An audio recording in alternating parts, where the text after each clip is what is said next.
রাজ্য জুড়ে চালু হলো নতুন একটি প্রকল্প শুধুমাত্র লেবার ও শ্রমিকদের জন্য। একটা প্রকল্পে মহিলারা পেয়ে যাবে এই টাকাগুলো, এরই সাথে পুরুষরাও পেয়ে যাবে এই টাকাগুলো। শুধুমাত্র একটা প্রকল্পে প্রচুর সুবিধা রয়েছে, নয়টি সুবিধা আপনারা পেয়ে যাবেন আর এই টাকাগুলো পেয়ে যাবেন। একদম ঠিকই শুনেছেন। কিভাবে আবেদন হবে জানালো মুখ্যমন্ত্রী মমতা। সরাসরি কিভাবে, শুধুমাত্র একটি প্রকল্পে নাম লেখালেই সরকারি ঘোষণা মমতার, বয়স 18 হলে আধার কার্ড, ব্যাংকের অ্যাকাউন্ট এবং আপনি যে শ্রমিক তার প্রমাণ দিতে পারলেই সরাসরি আবেদন করে এই টাকাগুলো নিতে পারবেন। শুধুমাত্র একটা প্রকল্পে আবেদন করলেই পেয়ে যাবেন 870 টাকা, 500 টাকা, 25,000 টাকা, 15,000 টাকা, 3,000 ও 5,000 টাকা। তো মাত্র একটা প্রকল্পে কি করে আবেদন করবেন জানালো মুখ্যমন্ত্রী মমতা। অনলাইন অফলাইন কিভাবে আপনারা আবেদন করতে পারবেন, কি কি কাগজ লাগবে, তো সেটা জানাতে আজকের এই ভিডিও মনোযোগ সহকারে দেখবেন। ভিডিওটিকে প্রচুর পরিমাণে শেয়ার করবেন। যারা লেবার শ্রমিক তারা যেন আপডেটে পেয়ে আবেদন করে সরকারি এই প্রকল্পের টাকাগুলো নিতে পারে। ঠিক আছে, তো অবশ্যই লাস্ট দেখবেন, প্রচুর পরিমাণে শেয়ার করবেন, সবাই যেন জানতে পারে। দেখুন বন্ধুরা, বলা হচ্ছে West Bengal government news scheme. আজ এমন একটি প্রকল্পের সম্পর্কে জানবেন যেখানে মাসে ও বছরে 1000 থেকে শুরু করে 5,000, 10,000 টাকা, 15,000 টাকা পর্যন্ত, তার সাথে এককালীন 30,000 টাকা করে পেয়ে যাবেন। একটি প্রকল্পে 9টির বেশি সুবিধা আপনি পেতে চলেছেন। শুধুমাত্র একটা প্রকল্পে আবেদন করলে এই সমস্ত সুবিধা আপনারা পেয়ে যাবেন। মোট 9টি সুবিধা পাবেন একটা মাত্র প্রকল্পে আবেদন করলেই। এখানে ছেলে, মেয়ে, পুরুষ, মহিলা আবেদন করতে পারবেন। কিভাবে আবেদন করতে হবে, কি কি কাগজপত্র লাগবে, আবার আবেদন অনলাইন এবং অফলাইন কি করে করবেন, সমস্ত বিষয়টা জানতে পারবেন এই ভিডিওতেই। নিচে দেওয়া সমস্ত সুবিধাই পাওয়া যাবে লেবার কার্ড বানালে। লেবার কার্ড যারা যারা বানাবেন তারাই এই সুবিধার জন্য যোগ্য। তো যারা লেবার শ্রমিক একমাত্র তাদের জন্য এই প্রকল্প আনা হয়েছে। দেখুন কি কি সুবিধা পাওয়া যাবে। দুর্ঘটনাজনিত অসমর্থতার জন্য এককালীন 25,000 টাকা দেওয়া হবে। ঠিক আছে, কোনো শ্রমিক কাজ করতে গিয়ে দুর্ঘটনাজনিত যদি সে অসমর্থ হয়ে যায় কাজের ক্ষেত্রে, তো সেই ক্ষেত্রে তাকে এককালীন 25,000 টাকা দেওয়া হবে।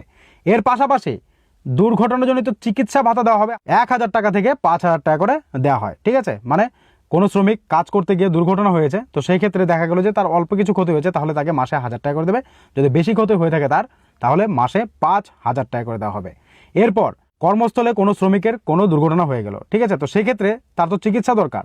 চিকিৎসার অস্ত্রোপচার যদি করতে হয় চিকিৎসায়, তাহলে কিন্তু তাকে 30,000 টাকা দেওয়া হবে। তো এই সমস্ত সুবিধা কিন্তু আপনারা একটা মাত্র প্রকল্পে আবেদন করলেই পেয়ে যাবেন। এরপর দেখুন 4 নাম্বার সুবিধা, ভাতা দেওয়া হয় 60 বছর পরে প্রতি মাসে 500 টাকা থেকে 870 টাকা। অতিরিক্ত সুবিধা, কর্মীর মৃত্যু হয়ে গেলে তার স্ত্রী অর্ধেক ভাতা পাবেন। তো এই প্রকল্পের টাকাও কিন্তু আপনারা পেয়ে যাবেন এই 60 বছর পরে এই টাকাগুলো। ঠিক আছে, মহিলা, পুরুষ, ছেলে মেয়ে প্রত্যেকেই কিন্তু এই প্রকল্পে আবেদন করতে পারবেন। নির্মাণ কর্মীদের সন্তানদের পড়াশোনার জন্য অনুদান দেওয়া হয় 2,000 থেকে 15,000 টাকা পর্যন্ত। আপনারা এই প্রকল্পে আবেদন করলে আপনার সন্তানরা যদি পড়াশোনা করে, সেই ক্ষেত্রে পড়াশোনার ক্ষেত্রে অনুদানও কিন্তু আপনারা পেয়ে যাবেন 15,000 টাকা। তো এই প্রকল্পে আবেদন করার পর এই সমস্ত টাকা নেওয়ার জন্য আপনাকে শ্রম দপ্তর অফিসে গিয়ে যোগাযোগ করে আপনাকে আবেদন করতে হবে। এবার লেবার শ্রমিকদের দেখুন, গর্ভাবস্থায় অনুদান নির্মাণ কর্মীদের জন্য দেওয়া হয় 3,000 টাকা করে। এই সুবিধাটা আপনারা পেয়ে যাবেন। এর পাশাপাশি সাথে দেখুন যন্ত্রপাতি কেনার জন্য কর্মীদের 1,000 টাকা করে দেওয়া হয়। এরপর 8 নির্মাণ কর্মীর বিবাহের সাহায্যের জন্য অনুদান দেওয়া হয়, মোট দুবার 10,000 টাকা করে পাবেন। ঠিক আছে, একটা পরিবারে মোট দুবারই পাবেন 10,000 টাকা, এর বেশি কিন্তু আপনি পাবেন না। ঠিক আছে, এই সাহায্য আপনাদেরকে দেওয়া হবে। তার পাশাপাশি নির্মাণ কর্মীর 60 বছর পূর্ণ হলে এবং এই প্রকল্পের অর্থ যদি তিনি তুলে নিতে চান, তবে সেই ক্ষেত্রে কর্মীর জমানো টাকার 8% সুদ সহ আসল মিলে সমস্ত টাকা ফেরত পাবেন। আপনি এই প্রকল্পের টাকাও জমাতে পারবেন, মানে সরকার মাসে মাসে অটোমেটিক্যালি আপনাদের অ্যাকাউন্টে দিয়ে দিচ্ছে। আপনাদের কিন্তু নিজে থেকেও জমাতে হবে না, আগে জমাতে হতো, এখন কিন্তু সরকার সরাসরি দিচ্ছে।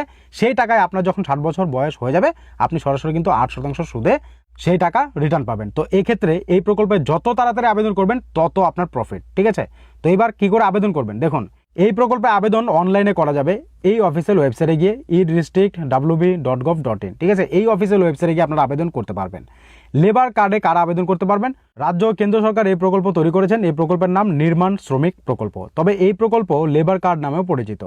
যে সমস্ত দরিদ্র দিনমজুররা নির্মাণ কাজের সঙ্গে যুক্ত তাদের কথা মাথায় রেখেই এই প্রকল্প তৈরি করা হয়েছে। সুতরাং এই প্রকল্পে নাম নথিভুক্ত করতে হলে আপনাকে অবশ্যই একজন দিনমজুর বা নির্মাণ শ্রমিক হতে হবে। এবার ক্যাটাগরিও দেওয়া হয়েছে কারা কারা আবেদন করতে পারবে। আবেদনের শর্তাবলী, বয়স 18 থেকে 60 হতে হবে, তাহলে আবেদন করতে পারবেন। বিগত 1 বছর নির্মাণ কর্মীকে ন্যূনতম 90 দিনের কাজ করে থাকতে হবে, মানে আপনাকে দেখাতে হবে যে আপনি নির্মাণ শ্রমিক, 90 দিনের মিনিমাম কাজ করে আপনাকে সেটা আবেদন করতে হবে। উপরোক্ত নির্মাণ কাজের মধ্যে একটির সঙ্গে যুক্ত থাকতে হবে। তো কী কী কাজের মধ্যে যুক্ত থাকলে আপনি আবেদন করতে পারবেন? আর দেখুন তার আগে কী কী কাগজ লাগবে: আধার কার্ড, ভোটার কার্ড, ব্যাংকের account, passport size photo, signature অথবা টিপসই, ব্যাস এতটুকু জিনিস হলেই আপনারা কিন্তু সরাসরি আবেদন করতে পারবেন।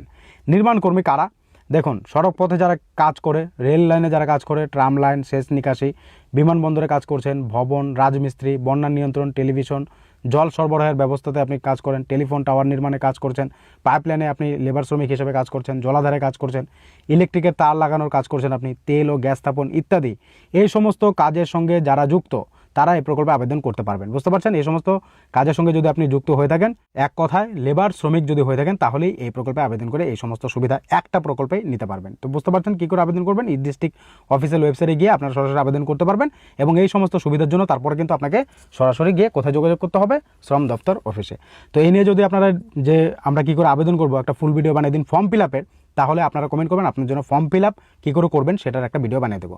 ঠিক আছে? তো ভিডিওটিকে শেয়ার করবেন, যারা যারা আবেদন করেছেন আপনারা কিন্তু এই সমস্ত সুবিধা পাবেন এবং যারা করেননি অবশ্যই আবেদন করতে পারবেন। ভিডিওটিকে শেয়ার করবেন, যারা লেবার শ্রমিক রয়েছে তারা যেন আপডেট পেয়ে খুশি হতে পারে। তো আপনি কি এই প্রকল্পে আবেদন করেছেন? কোন কোন সুবিধা পেয়েছেন? কমেন্ট বক্সে কমেন্ট করে জানাবেন।